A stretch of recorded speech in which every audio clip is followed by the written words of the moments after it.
കർത്താവിൻ്റെ അതിവിശുദ്ധ നാമം വാഴ്ത്തപ്പെടുമാറാകട്ടെ.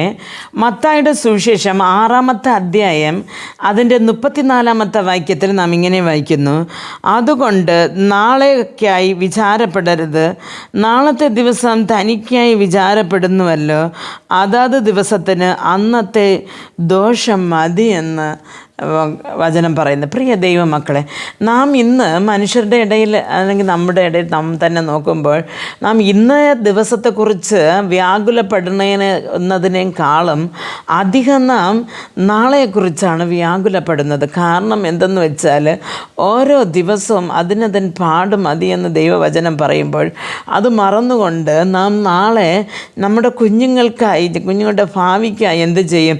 ഇന്ന് ഈ കഷ്ടമായാൽ നാളെ മക്കൾ വളർന്നു നിൽക്കുമ്പോൾ നാം എന്ത് ചെയ്യും? ചിലവുകൾ കൂടി വരുന്നു. നാം എന്ത് ചെയ്യും? കുഞ്ഞിൻ്റെ കല്യാണത്തിന് നാം എന്ത് ചെയ്യും? പഠിത്ത ചിലവിന് എന്ത് ചെയ്യും? മോനെ എങ്ങനെ ഒരു നല്ലൊരു ജോലി വാങ്ങിക്കൊടുക്കും? ഇങ്ങനെയൊക്കെ. അല്ലെങ്കിൽ നല്ലൊരു വാഹനം എങ്ങനെ വാങ്ങും? നല്ലൊരു വീട് എങ്ങനെ വയ്ക്കും? അല്ലെങ്കിൽ എങ്ങനെ 2 സെൻറ്റ് വസ്തുവെങ്കിലും വാങ്ങി ഒരു വീട് എപ്പോൾ ദൈവം എനിക്ക് തരും? ഇങ്ങനെ നാളെ കൊണ്ട് കരയുന്നവരാണ് ഏറെ ജനങ്ങൾ.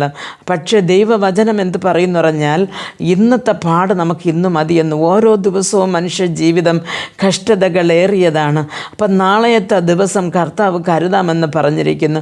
പ്രിയ ദൈവപൈതലേ, നാം ഇന്നത്തെ പകൽക്കാലം ദൈവം തരുന്ന അനുഗ്രഹങ്ങളെ പ്രാർത്ഥനയോടെ അത് സന്തോഷത്തോടെ അനുഭവിച്ചുകൊണ്ട് ഇന്ന് രാത്രി നാം ഉറങ്ങുവാൻ പോകുമ്പോൾ ദൈവസന്നിധിയിൽ സമാധാനത്തോട് ഉറങ്ങുവാൻ, കർത്താവെ നാളേക്ക് നീ കരുതാമെന്ന് പറഞ്ഞതുകൊണ്ട് അങ്ങയ്ക്ക് നന്ദി എന്ന് പറഞ്ഞ് ഞങ്ങളുടെ സകല ചിന്താകുലങ്ങളെയും ഭാരങ്ങളെയും കർത്താവിൻ്റെ കരങ്ങളിൽ കൊടുത്ത് ശാന്തമായി കിടന്ന് ഉറങ്ങുവാൻ കർത്താവ് നമുക്ക് ഓരോരുത്തർക്കും കൃപ നൽകട്ടെ.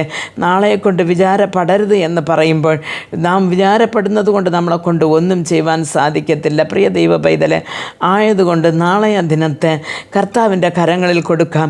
അതിനതൻ പാട് എന്ന് പറയുമ്പോൾ ഇന്നത്തെ ദിവസത്തെ പാട് ഇന്ന് മതിയെന്ന് പറയുമ്പോൾ ഇന്നും നമുക്ക് വേദനയാണ്. എല്ലാം ഹൃദയത്തിൽ നാം കയറ്റുമ്പോൾ ഹൃദയം അധികമായി ഭാരപ്പെടുന്നു, ഹൃദയം അധികമായി രോഗിയായിത്തീരുന്നു. ആയതുകൊണ്ട് പ്രിയ ദൈവ പൈതലെ, നമ്മുടെ വിചാരങ്ങളും നമ്മുടെ ചിന്താകുലങ്ങളും എല്ലാം ഓരോ ദിവസവും ദൈവകരങ്ങൾ കൊടുത്തു ഉറങ്ങി പിറ്റേ ദിവസം രാവിലെ എണീക്കുമ്പോൾ പുതുബലത്തോട്, പുതുശക്തിയോട്, പുതു സന്തോഷത്തോടു കൂടെ എഴുപ്പാൻ ദൈവം നമുക്ക് ഓരോരുത്തർക്കും കൃപ നൽകട്ടെ. പ്രാർത്ഥിക്കാം.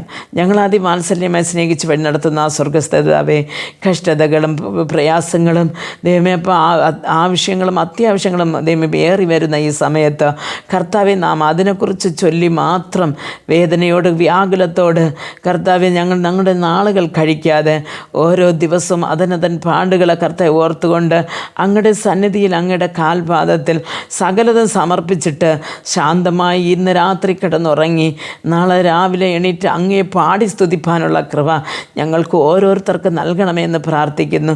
ഈ ലോക ജീവിതം കർത്താവെ സന്തോഷത്തോട് ഓടിത്തീർപ്പാൻ ഞങ്ങൾ ഓരോരുത്തർക്കും കൃപ നൽകണമെന്ന് പ്രാർത്ഥിക്കുന്നു. യേശുക്രിസ്തുവിൻ്റെ നാമത്തിൽ പ്രാർത്ഥിക്കുമ്പോൾ പ്രാർത്ഥന കൃപയോട് കേട്ട് മറുപടി നൽകി തരണം നല്ല പിതാവേ. ആമേൻ.